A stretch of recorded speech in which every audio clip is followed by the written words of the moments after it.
fully surrendered to love and the woman he has decided to devote his life to is so in tune with her and so connected to her that if she decided to leave this life before him, he probably would die of broken heart syndrome. She literally is his heart in human form, and whatever hurts her hurts him.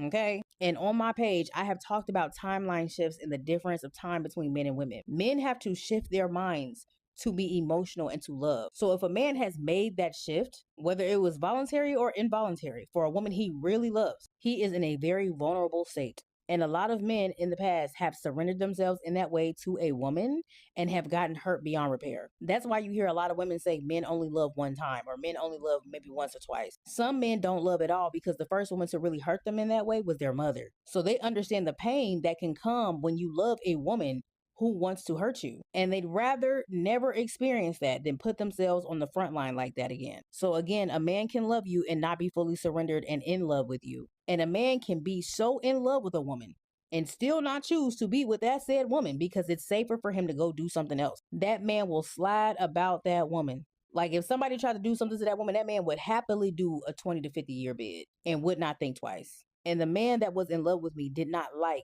how much power I had over him. He didn't like that if I asked him to do anything that he would do it, even though I never asked him to do anything. It was just the fact that he knew if I did that he would, and that he was willing to rearrange his entire life to figure out a way to just be with me. He didn't like that. So he began to try to sabotage the connection. He started picking fights and started doing all types of stuff. You know, what's it called? The avoidant attachment. He started trying to make excuses as to why it wouldn't work and all this other stuff. He was like, you're manipulating me. You're just making up all this stuff that just didn't make any sense. And in my mind, I'm thinking like, this man is nuts. But now I understand he was operating in a place of fear because he's so used to operating in a place of power and women surrendering themselves to him and him operating in the order that the world patriarchy told him he's supposed to operate in. Man first, woman second, children last. And he's like, man, for the first time, I have met a woman that I want to put over myself. I have met a woman I'm willing to lay my life down for. I have met a woman that I will be a servant to for the rest of my life and be happy with that. And he's like, and this is crazy to me. What man in their right mind would want to do this? And the answer to that is a man that is fully in love and surrendered. That man will do anything. That man will provide.